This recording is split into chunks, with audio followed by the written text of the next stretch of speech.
Hey guys, in today's video I'm going to show you how to install the 914 rubber 19mm master cylinder. Now this offers some improvements over OEM in that it's a little bit bigger, but it's also easier to deal with and install. In the OEM master cylinder, flared metal fittings go into rubber bushings that snap into the top of it, which is really difficult to do under the car. In the 914 rubber master cylinder upgrade, I'll call it, there are barbs and hoses with just clamps on them. So that's a lot easier to install. It's a good idea to upgrade your master cylinder or to at least change it out after all these years, because who knows what the condition is of the parts inside.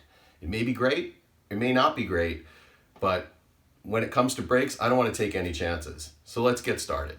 All right, so here we are under the car, and gotta love the fact that the previous owner disconnected the warning light. Nice. All right, well, that's why I'm doing this.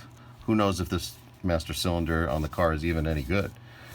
So here's where it connects into the pedals, and this is the fitting. The front one is fittingly for the front brakes, and the rear one is for the rear brakes. First thing we're going to do is loosen up these connections and make sure you have a pan underneath to catch whatever brake fluid comes out.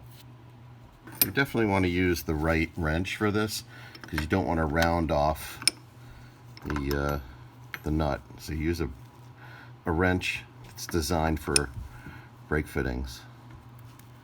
There we go. If you don't know it already, brake fluid is nasty stuff. It will take the paint off your car for sure. And definitely make sure you have some rubber gloves on here. It's just not something you want to mess with. This is the master cylinder reservoir, and these are the tubes leading from it. We're going to need to free those tubes so that we can pull them down through and remove the master cylinder. So I'm just going to loosen these up. Now sometimes anything that leads into a rubber tube gets stuck. Could be a fuel line, could be one of these. All you really have to do is kind of crack the years of crap. So if you just take like a vice grip very gently and just kind of wiggle it a little bit and break the tension, there you go. Just a little tip. Now what we're going to do is remove these nuts to free up the master cylinder. And that's just a standard 13mm.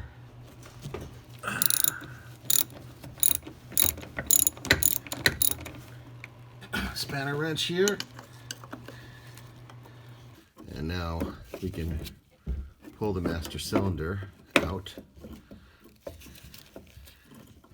And you can see it's kind of pulling on those tubes up there, which is why we released them before.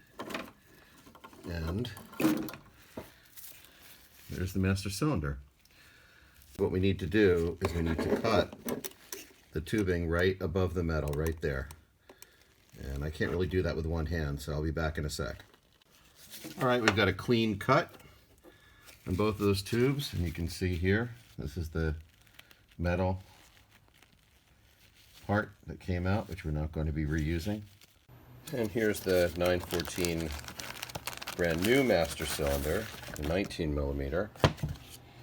And you can see kind of the obvious differences. Now, a couple things about this. You'll see these barbs here. The short one does go in the back towards the firewall, and the other one goes over here. And what we're going to do is we're going to snug those up. You'll see that we're also going to have to take this piece from the old master cylinder and convert it over to this, because this handles both front brakes. This one the rear, and this one obviously the switch.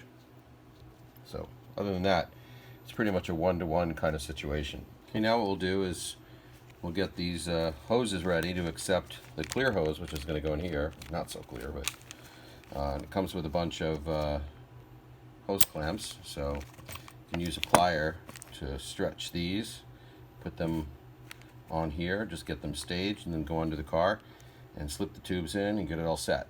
So I'm going to stretch these with the plier and get them ready to accept the plastic. And when you put these tubes in, it's helpful to just slide this compression connector way down so that you can get the tube on And then you'll just take your plier and slide it back up and secure it. Makes it a lot easier than trying to do it in position. So with this one, you take the worm clamp off the bottom so that you can slide the netting down, which is kind of why the worm clamp is there. You wouldn't be able to do that if you had some of these on both ends. So that slides down. You slide this, you push it in to the tube here, and then you'll open that up and reclamp it right there. Then slide the abrasion stuff up and put the worm clamp back on. So here's a little bit of tricky part. You see that? That is the rod from the brake pedal that goes into the master cylinder here. So when we put the master cylinder up against the body, we need to make sure that that rod goes in that hole. So I'm going to do that now with two hands. Okay, I was able to get the rod in. So now I'm just going to finger tighten the bolts up here so that I can get the master cylinder in a rough position. And of course I'm going to have to trim these hoses once everything is in the right spot. Right, I've trimmed the tube and I slipped the worm clamp over that. And now what I have to do is just work this tube so that I can get it over that nipple. Okay, now my hoses are in and everything seems to be pretty good. I'm just going to take now the brake lines, make sure that they're absolutely clean and that they have no burrs or anything like that, and put them back into the holes where they came out of. You'll probably find that this one, the rear one, is the hardest one to get in because it's very tight and the angle has to be just right for the nut to be able to go in. Make sure that the flared end is seated up against the master cylinder also as you're tightening. Get everything kind of finger tight, and then we'll go around and we'll tighten everything up, including the bolts holding the master cylinder to the wall, and then we'll be done. Sometimes you have to kind of mess with the angle of these things to get the nut to go in. So this is the front left. I'm gonna make sure it's absolutely clean. I did clean it before I put it up against the master cylinder here. Do not want junk in your brake system. The plumbing's all done. Now we just got to get it all tightened up. I left the nuts, the pedal cluster in the back a little bit loose so that I could make sure that this was absolutely tight against the firewall or front wall. And you want the brake fittings good and snug. You don't want super tight, you just want good and snug. And definitely use a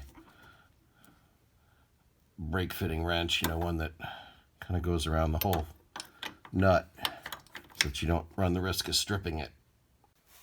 Now we just have to get the reservoir lines tightened with the clamp. Don't forget this part. And here's what the other side of the installation looks like. You can see the black of the master cylinder there coming right through the pedal cluster. We're done.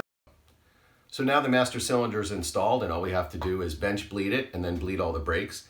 And I'll cover that in another video. Enjoy.